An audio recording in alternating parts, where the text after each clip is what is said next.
What if the very things that make you feel broken are actually proof of something remarkable? Stay with me, because by the end of this video, you'll understand why Carl Jung believed that certain people possess what he called differentiated consciousness, a way of experiencing reality that most people never develop. If you've spent your life feeling like you don't quite fit, like there's something fundamentally different about how you see the world, this isn't your imagination. According to Carl Jung's revolutionary research into human consciousness, certain people are born with what he termed advanced psychological differentiation, and the signs are unmistakable. He once said, "The most terrifying thing is to accept oneself completely." But what if the parts of yourself you've been taught to hide are actually evidence of extraordinary psychological sophistication? What if your so-called flaws are really superpowers that society doesn't know how to handle? Today, we're uncovering 8 definitive signs that you possess this rare personality type. And I'll warn you now, once you understand what he discovered about people like you, you'll never see yourself the same way again. But there's something crucial you need to know about the final sign. Something that could change not just how you see yourself, but your entire life's direction. Sign 1. You feel everything at an intensity that frightens others. Carl Jung discovered something remarkable about emotional intensity. He found that certain individuals don't just experience emotions. They process what he called complex emotional constellations that create profound psychological resonance throughout their entire being. Here's what he realized that most people completely miss. When you feel deeply, you're not being dramatic or unstable. You're accessing emotional dimensions that most people have unconsciously shut down to survive in a shallow world. You don't just feel sad. You experience grief that connects you to the universal human condition. You don't just feel joy. You touch something transcendent that most people only glimpse in fleeting moments. Your emotional system is calibrated for depth, not surface-level reactions. He said, "Show me a sane man, and I will cure him for you." Jung understood that what society calls normal emotional responses are actually psychologically limited. Your intensity isn't a disorder. It's evidence of an emotional intelligence that operates at frequencies most people can't even perceive. But here's where it gets dangerous. When you try to tone down this intensity to fit in, he discovered that you don't become more stable. You become neurotic. You start living what he called a split existence, where your authentic self is constantly at war with your adaptive self. This emotional depth serves a purpose that leads us directly to the next sign. Because your intensity doesn't just make you feel more, it makes you see more. Sign 2. You see through people and situations with unsettling accuracy, according to Carl Jung. Most people live in what he called psychological unconsciousness. They accept surface appearances without question. But you can't help but see beneath the mask. And this ability often makes others deeply uncomfortable. He would have recognized you as someone with what he termed active perception, the psychological capacity to detect patterns, motivations, and hidden dynamics that others completely miss. You don't just observe behavior. You read the psychological subtext of every interaction. When someone says they're fine, but their energy screams distress, you can't unsee it. When there's unspoken tension in a room that everyone else ignores, you feel it in your bones. When people present false versions of themselves, you immediately recognize the performance. Here's what he understood about this gift. You're not being cynical. You're not being paranoid. You're being psychologically honest in a world that runs on comfortable illusions. But this honesty comes with a price that most people with this trait don't realize until it's too late.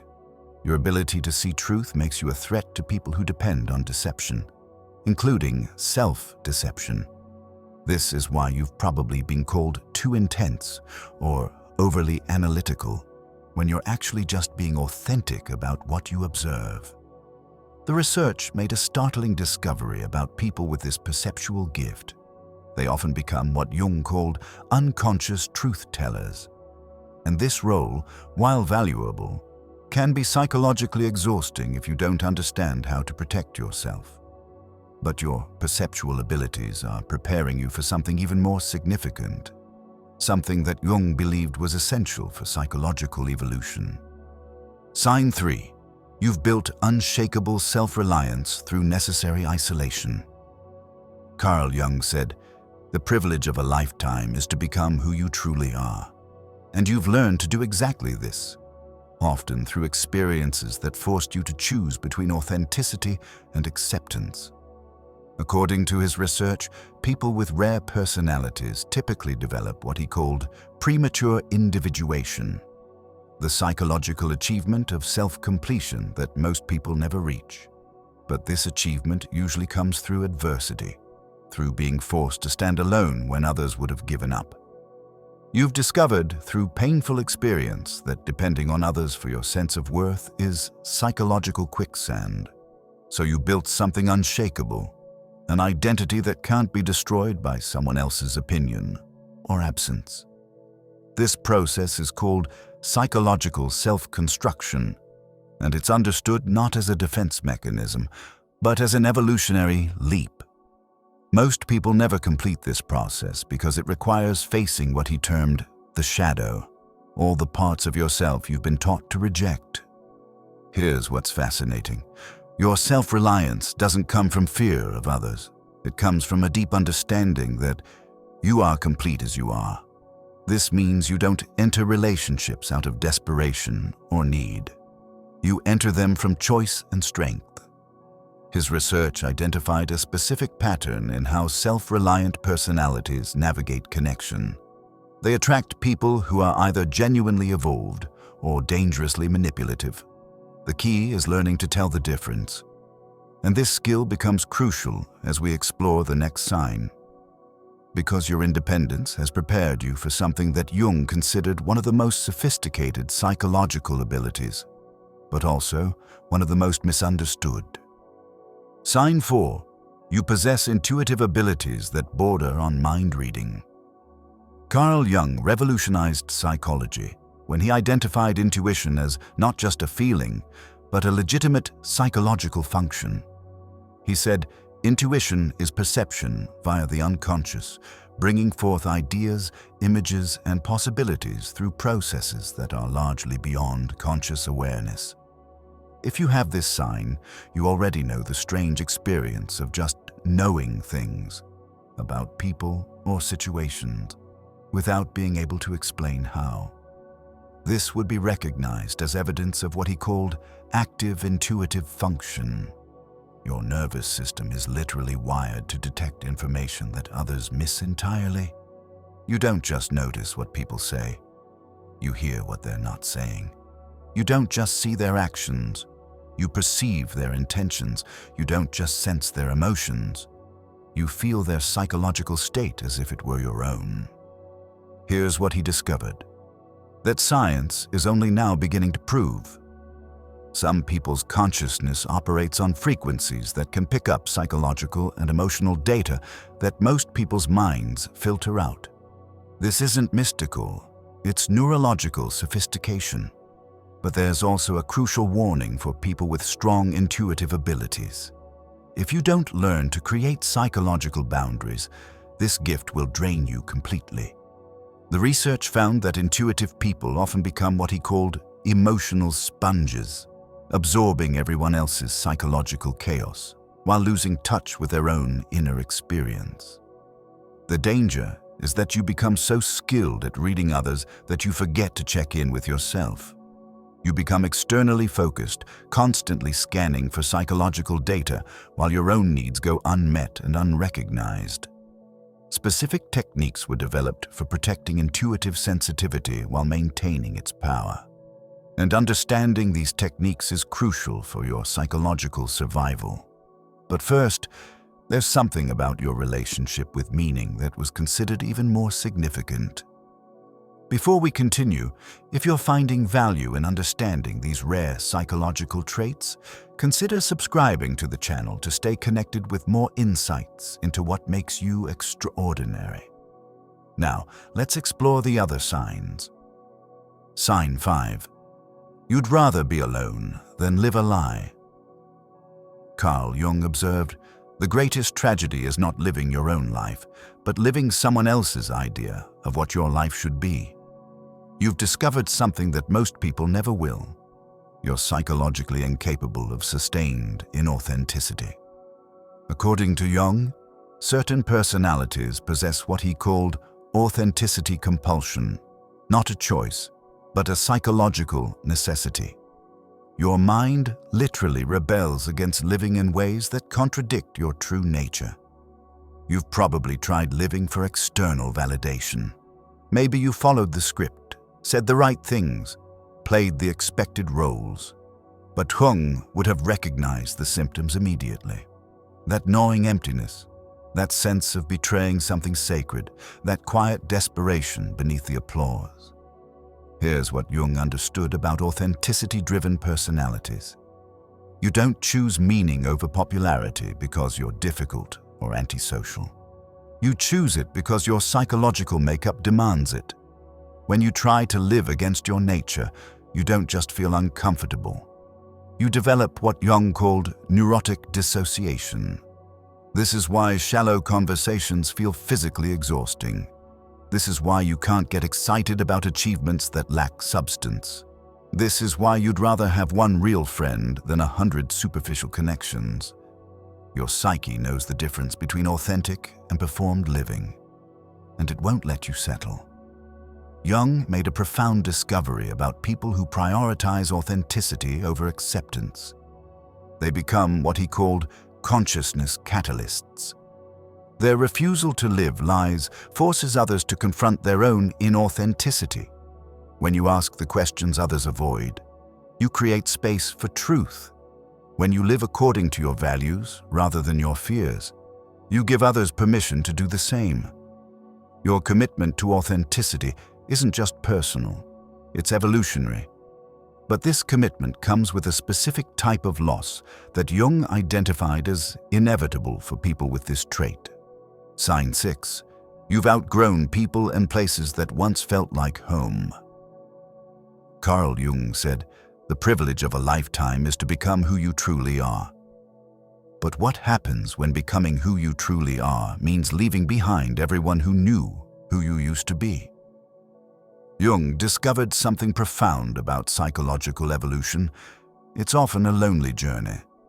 He identified a specific type of grief that comes with growth, and understanding this grief is crucial for your continued development. You've likely experienced the painful realization that people who once knew you don't recognize you anymore. Not because you've become arrogant or superior, but because you've shed layers of conditioning that no longer serve your authentic self. Jung called this process psychological death and rebirth.